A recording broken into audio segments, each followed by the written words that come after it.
Hello and welcome to the Mark Scaringi Show. This is your place for constitutional conservatism.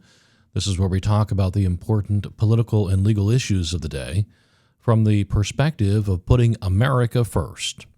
Today's topic, the Strait of Hormuz disaster, how Trump's Iran war backfired. On February 27th of this year, the Strait of Hormuz was open. Commercial shipping moved through it the way it had for generations. 24 hours later, the United States and Israel launched a massive attack on Iran. Iran responded by closing the strait. The world is still paying the price, and so are thousands of sailors trapped at sea. This is the story of a war that was warned against, launched anyway, and has proven to be a strategic, economic, and humanitarian disaster. Let's start with the facts. On February 27 of 2026, the day before the U.S. and Israel attacked Iran, the Strait of Hormuz was open for commercial shipping. It had been largely open for as long as anyone can remember. The next day, the joint U.S.-Israeli assault began. Iran's response was predictable and devastating.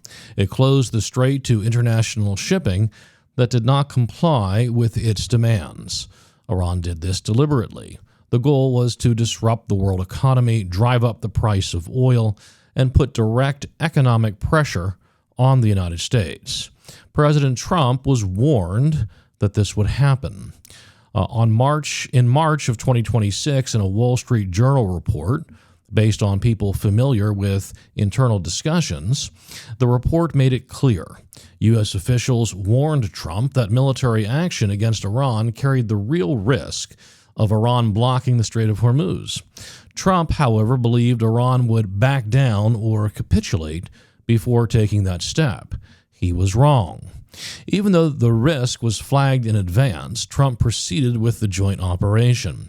He judged that Iran would not follow through. Iran did follow through. Within days and weeks, large portions of traffic through the strait were restricted or effectively shut down.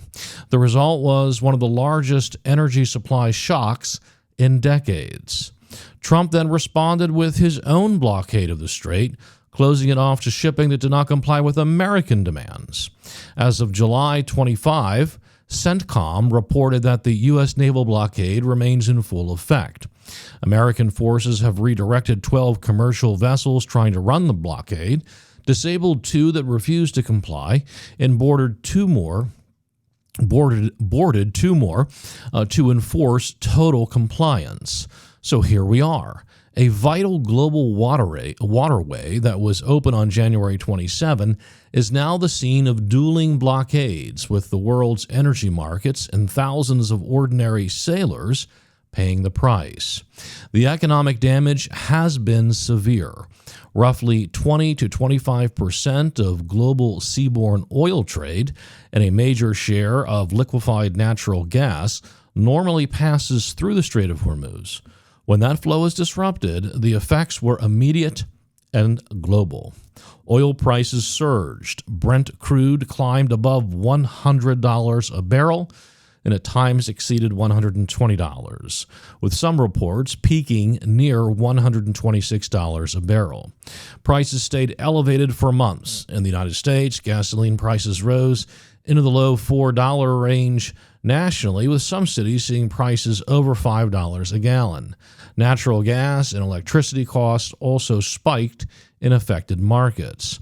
Higher energy prices fed directly into broader inflation.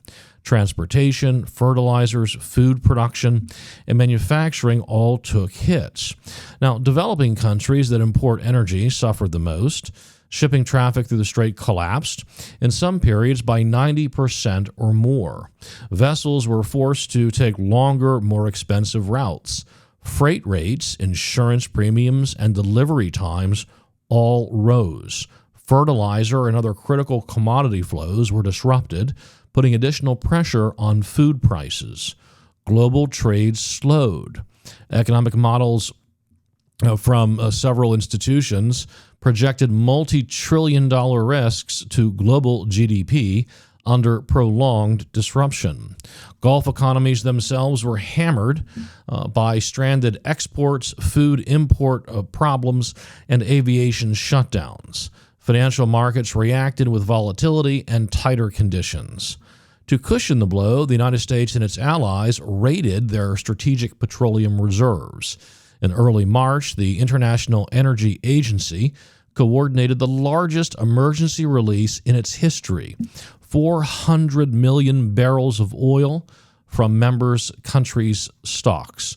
The United States contributed the biggest share, 172 million barrels were released from the Strategic Petroleum Reserve, roughly over 120 days.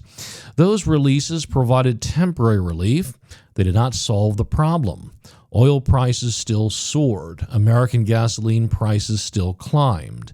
And by mid-2026, the U.S. Strategic Petroleum Reserve had fallen to its lowest level since 1983, down into the low to mid 300 million barrel range from about 415 million barrels before the war. We burned through a huge portion of our emergency stockpile to manage a crisis that was triggered by a war of choice. And then there is the human cost that rarely makes the headlines. Months after the strait was closed, hundreds of ships and thousands of sailors remained stranded in or near the Persian Gulf. Recent figures put that number at roughly 300 to 500 vessels and about 6,000 sailors still stuck on board. At the height of the disruption, the numbers were far higher, around 2,000 ships and more than 20,000 crew members stranded. Now, these are not combatants. They are civilian merchant sailors, ordinary working people from countries around the world trapped in a war zone through no decision of their own. Conditions on many of those ships have been poor and in some cases dire. Shortages of fresh food and water, limited or no ability to go ashore, pay delays and disputes with ship owners, constant fear of attack. At least a number of civilian seafarers have already been killed. The psychological toll has been severe. Reports from maritime charities and seafarer welfare groups described widespread anxiety, depression, burnout, hypervigilance, and exhaustion. There have been documented cases of mental breakdowns on board. One tanker crew member suffered a breakdown after weeks stranded. Colleagues were checking on the person regularly. Welfare organizations say similar cases have occurred across multiple vessels. Prolonged isolation, uncertainty, and the sense of being abandoned have pushed many sailors to the edge. Now, none of this, the stranded ships, the suffering crews, the shortages, the psychological damage, would have happened if the United States and Israel had not launched the attack on February 28th. The strait was open the day before. The sailors were doing their jobs. The war of choice created the crisis that trapped them. Now, some people still ask, why can't the world's most powerful navy, the United States Navy, simply reopen the strait? The honest answer is that the raw naval superiority of the United States does not easily translate into control of a narrow Iran-dominated choke point. The U.S. Navy has conducted limited escort and guidance operations. It has degraded Iranian naval and missile forces. There's no doubt of that. It maintains a strong presence. What it cannot do quickly or cheaply is eliminate every residual threat: mines, anti-ship missiles, drones, and coastal launch sites. Can't eliminate those and restore the commercial confidence required for pre-war volumes of traffic. Iran has used inexpensive weapons against expensive American ships in confined geographical locations. That asymmetric advantage to Iran makes just open it far more difficult and costly than many assumed, of course, including President Trump. And here is the strategic lesson Iran has learned. Tehran always understood the theoretical importance of the strait. The 2026 war turned theory into proven practice. Iran demonstrated that it can impose real costs on the global economy, constrain American and allied operations, and create serious bargaining leverage without matching U.S. conventional military power. The difficulty the United States has faced in restoring normal traffic only reinforced that reality. Iran has paid a price too: economic damage, military losses, and continued strikes. But the core lesson stands. The ability to disrupt the Strait of Hormuz is one of the most effective tools Iran possesses. That fact is clearer now than it was before February 28th. We said here on the Mark Scaringi Show from the beginning that this war was a mistake. The Strait of Hormuz was open on February 27. Trump was warned that Iran would close it. He attacked anyway. The economic shock that followed was predictable and severe. The human cost: thousands of civilian sailors trapped for months, short on supplies, living under constant stress and fear, was also predictable. A war of choice that drives up energy prices, drains the U.S. Strategic Petroleum Reserve, disrupts global trade, hands Iran a demonstrated weapon of economic leverage, and leaves thousands of ordinary sailors stranded in a war zone is not strength. It's a failure of judgment with lasting consequences. None of this had to happen. It happened because the decision was made to attack. That is the record. The costs are still being paid by American automobile drivers, manufacturers, consumers, by the global economy, by the strategic position of the United States, and by the sailors still stuck at sea.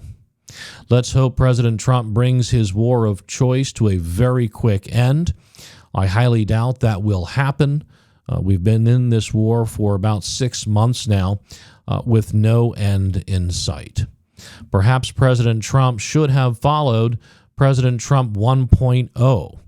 There are many videotapes of the president giving speeches in 2016 and 2020 and 2024 talking about how he will never get the United States involved in another Middle Eastern war, that he did not want to attack Iran, he didn't want war with Iran. Well, now we have it, and the president can't seem to find a way out of it. That's all the time we have today. Thank you for listening to the Mark Scaringi Show. Stay vigilant and continue to put America first.